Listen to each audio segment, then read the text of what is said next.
열왕기하 8장 25절부터 29절 말씀은 아합의 길을 걸은 남유다 왕 아하시아에 대한 기록입니다. 첫째로 여호람의 죽음입니다. 열왕기하 8장 25절 이스라엘의 왕 아합의 아들 요람 제12년에 유다 왕 여호람의 아들 아하시아가 왕이 되니 남유다 왕 여호람이 악한 통치를 하다가 8년 만에 죽었습니다.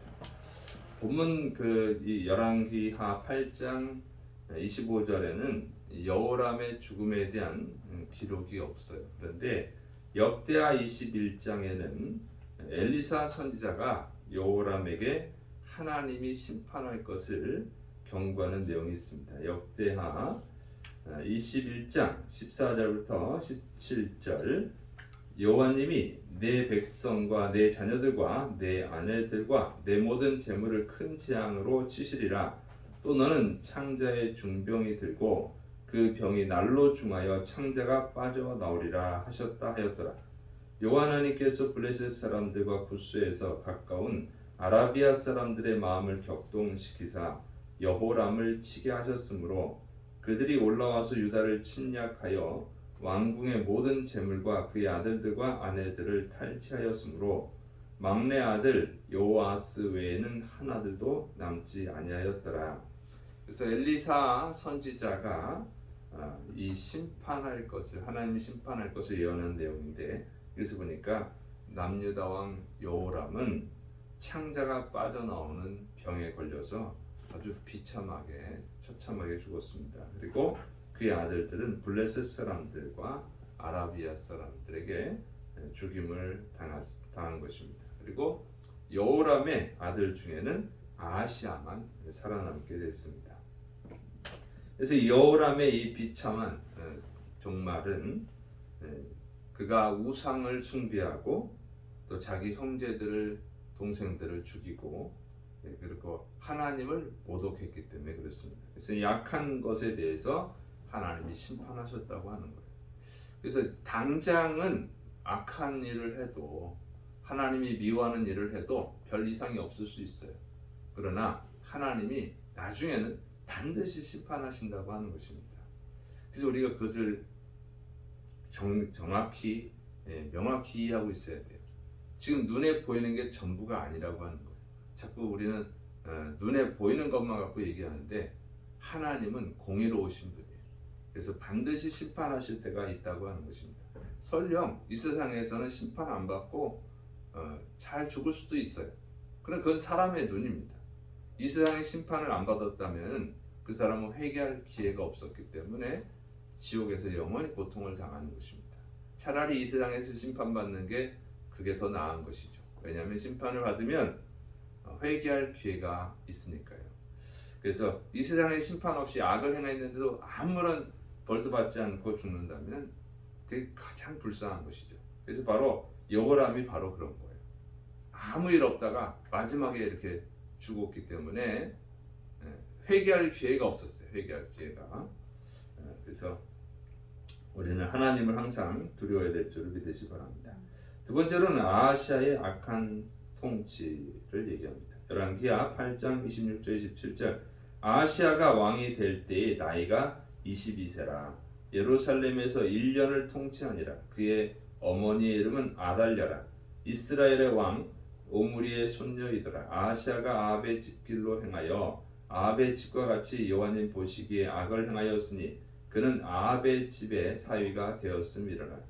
여호람이 죽고 그의 아들 아하시아가 22세에 왕이 되어서 1년간 통치했습니다.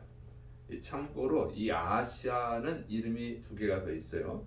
역대하 21장 17절에서는 요아스로 불리고 있고 역대하 22장 6절에서는 아사랴로 불립니다. 그러니까 이 우리나라도 이름이 두 개진 사람도 있죠. 이런 식이에요. 그래서 아하시아는 22세에 왕이 되었는데 1년밖에 통치를 못하고 23세에 젊은 나이에 죽었습니다. 성경에서 왕의 경우에 통치 기간이 짧은 것, 수명이 짧은 것은 대체로 하나님의 심판입니다. 그래서 하나님의 심판을 보여주기 위해서 이게 하나님의 심판이다 하는 것을 보여주기 위해서 열왕기하 8장 26절은 아하시아의 어머니는 아달랴다 이렇게 기록하고 있고 북이스라엘 왕 오므리의 손녀다 이렇게 소개하고 있으니까 아하시아의 어머니는 아달랴인데 그는 북이스라엘 왕 오므리의 손녀다고 하는 것이죠. 또 열왕기하 8장 27절은 아하시아가 북이스라엘의 악한 왕이었던 아합처럼 여호와 하나님 보시기에 악을 행하였다 이렇게 기록하고 있어요. 그런데 그 이유는 바로 아하시아가 아합 가문의 사위가 되었기 때문이다 이렇게 소개를 하죠. 그래서 이것은 이 결혼의 잘못이에요. 결혼을 잘못해서 그렇죠. 그래서 열왕기하 8장 18절에서 아하시아의 아버지 여호람이 악한 통치를 했는데 그것은 아합의 딸인 아달랴랑 결혼했기 때문이다 이렇게 밝히고 있어요. 그리고 열왕기하 8장 27절은 아하시아가 악한 통치를 한 것도 아합 집안의 딸과 결혼했기 때문이다 이렇게 밝히고 있어요. 그러니까 이 여호람 아하시아 아버지 여호람도 아합 집과 결혼해서 그렇고 그 여호람의 아들 아하시아도 아합의 집안과 결혼해서 이런 악한 길을 갔다고 하는 것입니다. 그래서 하나님을 믿는다고 하면서도 우상 숭배를 한 아합 집안, 그 아합 집안과 결혼한 이 아하시아가 결국 멸망될 것이다 하는 것을 암시하고 있는 것이죠. 그래서 우리가 교회만 다니면 되는 게 아니에요. 교회만 다니면 하나님의 사람이 아니라고 하는 거죠. 믿는 자와 결혼해야 된다 그 말을 할 때 교회만 다니면 되는구나 이렇게 생각하는데 교회만 다니면 되는 게 아니라 하나님을 바르게 믿어야 된다고 하는 거예요. 하나님을 바르게 믿는 사람을 믿는 사람이라고 하는 것입니다. 그냥 교회만 다니면 그거는 안 되는 거예요. 그래서 예수님께서 밭에 곡식과 가라지가 있다 이렇게 말씀하시는 거예요. 또 알곡과 쭉정이가 있다고 하는 것이죠. 그래서 하나님은 교회만 다니면은 그는 성도로 보지 않아요. 하나님의 사람으로 하나님의 자녀로 보지 않습니다. 그는 가라지죠, 가라지. 그리고 쭉정일 뿐이죠. 그래서 진짜로 믿어야 된다고 합니다. 진짜로 믿는 사람이 돼야 될 줄을 믿으시기 바랍니다. 세 번째는 북이스라엘 왕 요람과 아하시아가 동맹을 맺은 것을 기록합니다. 열왕기하 8장 28절부터 29절 그가 아합의 아들 요람과 함께 길랏 라못으로 가서 아람 왕 하사엘과 더불어 싸우더니 아람 사람들이 요람에게 부상을 입힌지라 요람 왕이 아람 왕 하사엘과 싸울 때에 라마에서 아람 사람에게 당한 부상을 치료하려 하여 이스라엘로 돌아왔더라. 유다의 왕 여호람의 아들 아하시아가 아합의 아들 요람을 보기 위하여 내려갔으니 이는 그에게 병이 생겼습니다. 이 아하시아가 아합의 아들이자 자신에게 삼촌이 되는 북이스라엘 왕 요람과 동맹을 맺었다 하는 것이죠. 그러니까 북이스라엘 왕 요람은 아하시아에게는 삼촌이 되는 거예요. 그래서 이 요람의 요청을 받고 아람과 전쟁을 합니다. 그런데 이 요람이 북이스라엘 왕 요람이 거기서 부상을 당하게 돼요. 그리고 이제 이 아하시아는 병문안을 가게 되죠. 자, 그런데 이 아하시아가 하나님이 미워한 아합 집안과 결혼해서 그러니까 사위가 되었기 때문에 계속 아합 집안과 친밀하게 지내는 거예요. 친밀하게 지내니까 전쟁까지 같이 하게 되는 것이죠. 이 북이스라엘을 도와서 전쟁까지 같이 하게 되는 거예요. 그래서 그런데 이 요람이 부상을 입었다는 거예요. 병문안을 가죠. 그러니까 이것은 뭐냐면 아하시아도 이제 불행한 종말을 맞이하게 될 것을 암시하고 있는 것입니다. 하나님이 미워하는 자와 친하게 지내면 문제가 생기는 거예요.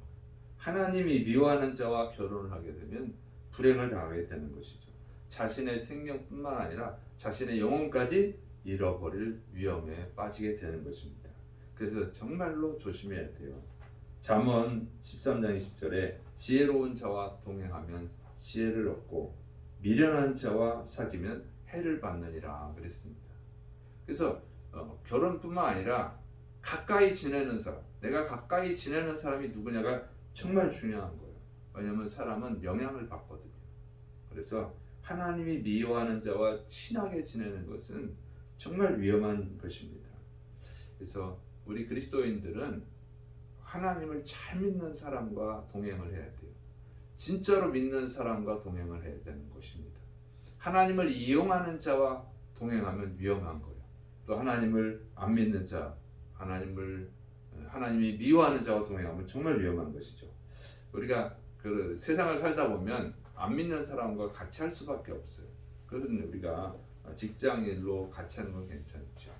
그러나 우리의 마음을 나누고 우리의 가치를 나누는 것은 조심해야 된다고 하는 것입니다. 그래서 우리가 세상 사람들과 함께 할 때는 조심해야 돼요. 그리고 전도 대상자로 하는 건 괜찮아요. 전도 대상자. 우리 전도해야죠. 그 멸망의 길을 가는 사람들을 하나님의 길로, 생명의 길로, 천국의 길로 인도하는 전도는 해야 됩니다. 그런데 그런 목적이 아니라면 조심해야 되는 것입니다. 그래서 사도 바울이 정말 믿음 있고 능력이 있었잖아요. 그 정도의 실력을 우리가 갖춰야 될 줄 믿으시 바랍니다.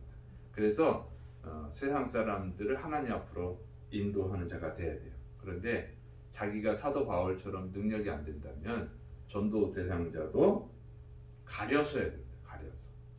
그러니까 뭐 이단에 빠진 사람을 전도하겠다고 이단을 만났다가 이단에 빠지는 사람도 있어요. 오히려.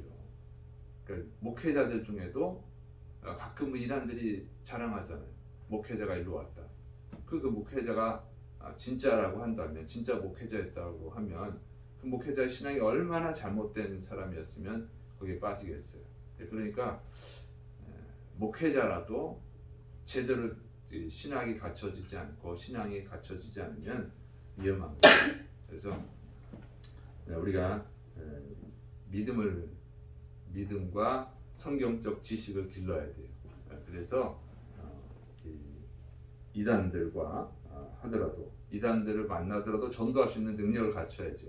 근데 그런 게 아니라면 조심해야죠. 그래서 항상 이 목회자들도 잘못된 길로 가는 경우가 있으니까 평신도들의 경우 더 조심해서 정말 믿음의 사람들과 함께 해야 될 줄을 믿으시 바랍니다. 그래서 이 아시아처럼 멸망의 길을 가는 자가 아니라 생명의 길로 가는 자들이 되시고, 더 여러분의 믿음을 쌓고 성경 지식을 쌓고 또 신학 지식을 갖추어서 멸망의 길로 가는 사람들을 생명의 길로, 예수님의 길로 인도하는 축복의 사람들이 되시기를 축원합니다. 기도하겠습니다. 사랑이 많으신 하나님 아버지,